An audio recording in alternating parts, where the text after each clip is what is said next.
Alors comment gagner sans perdre? C'est une question qu'on me pose beaucoup par mail. Comment je peux faire 100% de réussite en trading? Tu peux pas faire 100% de réussite en trading. En réalité, dans la vie, tu peux pas prendre sans perdre. Tu peux pas gagner sans perdre. C'est la logique de la vie. Tu vas me dire, ouais, mais le salariat, il n'y a pas de risque. Le salariat, tu donnes et tu perds. Ça veut dire que tu prends de l'argent tous les mois et tu perds du temps. L'entrepreneuriat, c'est t'investis de l'argent et tu perds en retour aussi de l'argent. Le trading, c'est pareil. Tu investis de l'argent, tu perds de l'argent. En fait, tu peux pas avoir 100% de réussite en trading, mais ça tombe bien parce que tu n'as pas besoin de 100% de réussite en trading pour gagner de l'argent en trading. À partir de 51%, tu commences à devenir rentable. Et en fait, ceux qui me disent « Oui, mais j'aimerais avoir 100% de réussite en trading, comment faire ?» En fait, c'est mort, c'est impossible. Parce que la vie, c'est pas ça. La vie, c'est pas prendre sans rien donner en échange. Alors en trading, tu prends de l'argent, donc tu donnes un peu d'argent. Le salariat, c'est tu donnes du temps, tu prends un peu d'argent. Et en fait, dans la vie, quand tu donnes un peu, tu prends un peu. C'est normal, ça s'appelle la loi de la réciprocité. Et en fait, c'est partout. Dans les relations, tu peux pas donner à quelqu'un sans recevoir, mais tu peux pas recevoir de quelqu'un sans lui donner quelque chose. C'est comme ça que ça marche en fait. Et dans la vie de manière générale, et la plupart des gens qui me disent ça par mail, c'est des enfants parce qu'ils pensent que le trading, c'est vraiment trouver le Graal. Mais le Graal, ça n'existe pas. Mais ça tombe bien parce qu'on n'a pas besoin du Graal pour gagner de l'argent. Okay ? Donc la plupart des gens qui pensent comme ça, en fait, c'est des enfants. C'est des enfants qui pensent que le trading, en une nuit, 2 nuits, ils vont pouvoir faire de l'argent. Arrête, oublie, arrête d'y penser, parce que c'est pas comme ça que ça fonctionne. Parce que la société fonctionne en fonction des souffrances, mais ça tombe bien parce que le trading, c'est parfait pour t'évaluer en fonction de la souffrance que tu perds. Plus tu emmagasines des échecs dans la vie, plus tu peux avoir un recul sur ces échecs et avancer. Et en fait, le trading, c'est la même chose. Le trading, c'est échec, échec, échec. Tu souffres pour gagner en retour, de l'argent en l'occurrence. Mais dans la vie, c'est pareil. Quand une meuf te quitte, par exemple, tu seras différent après la rupture parce que tu vas avoir un recul vis-à-vis de cette rupture. C'est exactement ça qu'on veut. C'est la souffrance. Et en fait, plus tu vas souffrir et considérer cette souffrance comme une qualité, plus tu vas évoluer dans ta vie, tu vas évoluer dans les relations, tu vas évoluer sur ta lucidité, ta perspicacité du monde, parce que tu vas comprendre qu'en fait, le monde, il n'est pas là pour te faire de cadeaux. Et plus tu vas mettre la souffrance dans l'équation du côté de la balance, plus tu vas comprendre que plus tu auras de souffrance, plus tu vas pouvoir avancer dans ce monde. Parce que le monde, c'est pas faire 100% en trading. Le monde, c'est pas lancer une entreprise et faire direct 1 million d'euros par an. Le monde, c'est pas arriver dans le salariat et tout de suite passer manager. C'est pas ça le monde.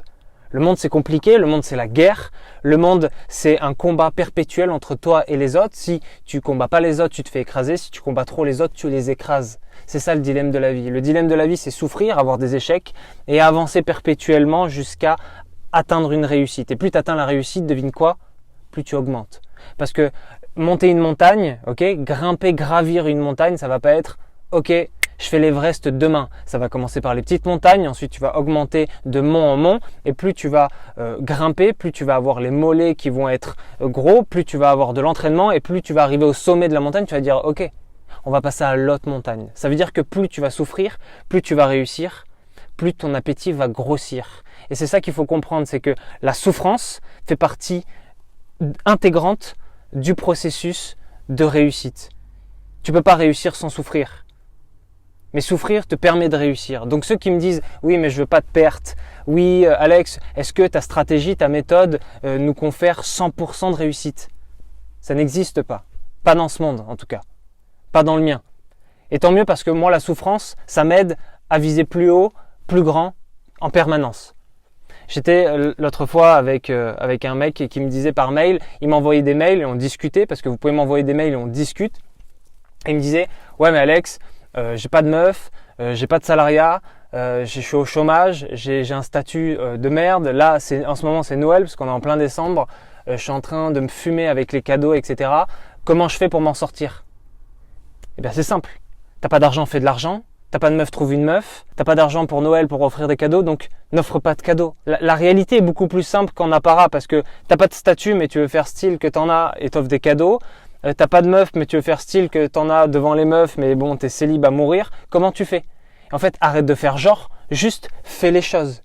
Et surtout, arrête de te victimiser parce que personne n'est là pour pleurer sur toi en fait. Personne n'est là pour te dire « Bon bah tiens, voilà 100K.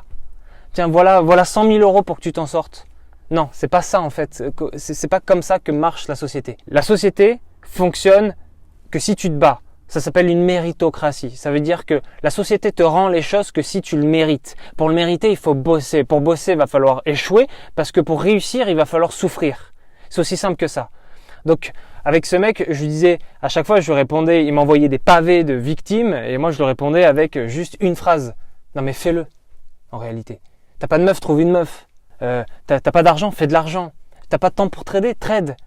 Arrête Netflix, arrête la télé, ferme un peu toutes les distractions qui t'empêchent d'arriver à tes objectifs. Et si tu veux accomplir tes objectifs, regarde-toi dans le miroir et commence par taper des pompes. Ça veut dire si tu veux être baraque demain, mais tu dis j'ai pas d'argent pour la salle de sport, est-ce que ça t'empêche vraiment de faire du sport?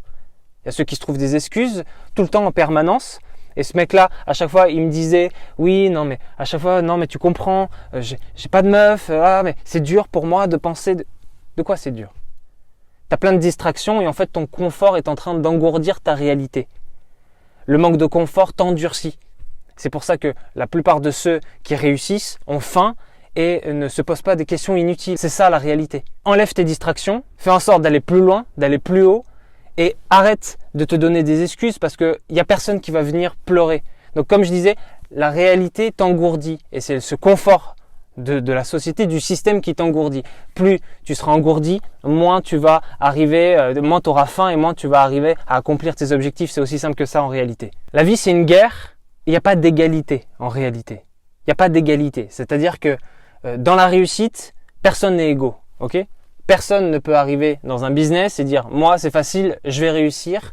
Et si tu arrives à réussir, je vais réussir. » Non, parce que moi, je peux te donner les armes qui m'ont permis de réussir en trading, mais si tu n'appliques pas ce que j'ai appliqué, c'est-à-dire la discipline, le travail et tout simplement avoir la dalle, eh bien, tu vas pas réussir. Personne n'est égaux dans la réussite parce que tu as beau appliquer ma méthode, si tu ne mets pas les moyens que moi je mets, c'est-à-dire que moi, j'ai travaillé matin, midi et soir sans m'arrêter et j'ai décrypté les marchés avec mes yeux, j'ai donné les armes pour gagner la guerre, mais toi, il faut que tu ailles à la guerre. Aussi simple que ça. En réalité, il faut arrêter d'avoir des sentiments, il faut arrêter de dire « oui, mais je ressens des choses, oui, mais en fait, tu comprends, je suis triste » et tout simplement le faire. Parce que si tu le fais pas, personne ne le fera à ta place. C'est la mauvaise nouvelle de la vidéo. Donc la vraie question, c'est comment gagner sans perdre. En réalité, dans la vie, dans le trading, dans l'entrepreneuriat ou dans tout ce que tu veux, il n'y a pas de gagner sans perdre. Si tu veux gagner, tu es obligé de perdre. Et comme disait Mao, de défaite en défaite jusqu'à la victoire. C'est-à-dire que plus tu auras un mindset de persévérance et de rapport lié à la souffrance, à l'échec, c'est-à-dire que moi, à un moment donné, quand j'ai voulu me mettre au trading, je me suis dit, qu'importe si je réussis à 30, 40 ou à 50 ans, je vais réussir. Et là, en fait, tu n'as plus de limite, tu n'as plus de deadline. À ceux qui veulent réussir en un jour, en une semaine ou en un mois, je vous arrête tout de suite. Ça sert à rien de penser comme ça parce que vous ne concevez pas l'échec. Penses-tu que Kobe Bryant, qui est un super basketteur, qui est mort maintenant, mais qui était un super basketteur, qui avait une super mentalité, il pensait réussir, il pensait pas réussir sans souffrir. Il se levait tous les matins à 4 heures du matin, etc. Donc si tu veux réussir pour de vrai, ne conçois pas que ça va être facile et qu'avec un 10h, 16h, ça va le faire dans la journée. Je déteste ceux qui me disent « je vais pas prendre de risques ». Je vais pas prendre de risques. Ah mais le trading c'est plein de risques, c'est pas pour moi. Bah c'est sûr, reste dans le salariat, reste dans le confort. Pense que l'État va pouvoir t'aider. J'adore prendre des risques parce que les risques m'endurcissent et le confort m'engourdit. En fait, quand tu comprendras ça, tu comprendras tout. Ouais, mais je préfère, moi pas de risque, je reste dans mon salariat. Te plains pas d'avoir une activité qui te procure pas de risque, donc 1005.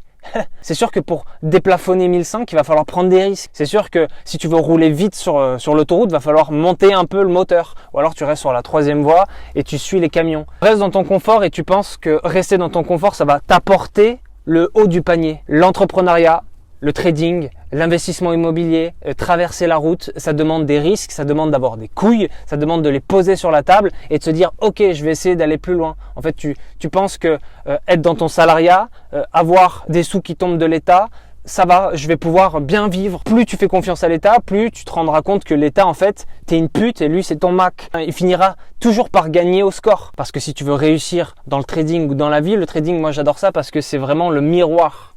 C'est un miroir que tu as devant toi et tout ce que tu vas faire en fonction de ce miroir, c'est-à-dire ton ego à toi, ce que tu as au fond des tripes, va se refléter sur le marché. C'est pour ça que j'adore le trading et pour moi, je me suis attaqué à la chose la plus dure dans la finance, c'est-à-dire faire de l'argent avec des choses qui paraissent aléatoires. Une fois que tu as compris ça, tout le reste devient facile parce que tout le reste quasiment c'est des recettes applicables. L'entrepreneuriat, l'immobilier, l'investissement, tout ce que tu veux. Et une fois que tu te connais toi-même, tu peux faire en sorte de faire les choses. La plupart des gens veulent monter un business, faire du trading tout simplement pour être à la retraite.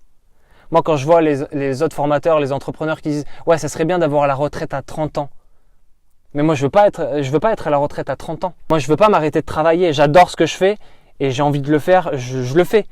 Tu vois, je suis tous les jours, j'ai le cerveau qui est en ébullition, tu vois, tous les jours, j'ai le feu en moi. Et en fait, c'est ça qu'il faut avoir pour réussir et pour concevoir aussi l'échec. Et je vais te dire une dernière chose qui va t'aider, c'est que concevoir l'échec, donc gagner sans perdre, c'est impossible, donc conçois l'échec. Si tu conçois l'échec, tu conçois aussi le regard des autres. Assumer ses pertes en trading, dans la vie, assumer des choses négatives dans sa vie, c'est assumer le regard que tu as des autres, c'est-à-dire que les autres, de toute manière que tu fasses de bien ou de mal, vont te juger. Donc tant qu'à faire, autant que tu le fasses pour toi-même. Pour assumer ses pertes, il va falloir assumer le regard des autres. Et c'est pour ça que j'invite ceux qui se lancent en trading à jamais parler du trading à son entourage parce qu'ils vont dire arnaque, escroquerie, etc. Donc pour être un sniper, il va falloir prendre des portes. Et pour prendre ces portes, il va falloir les enfoncer, il va falloir les ouvrir et surtout avoir l'inconnu qu'il y a derrière. Et pour concevoir l'inconnu et les pertes, il va falloir tout simplement se regarder en face. Le vrai sniper.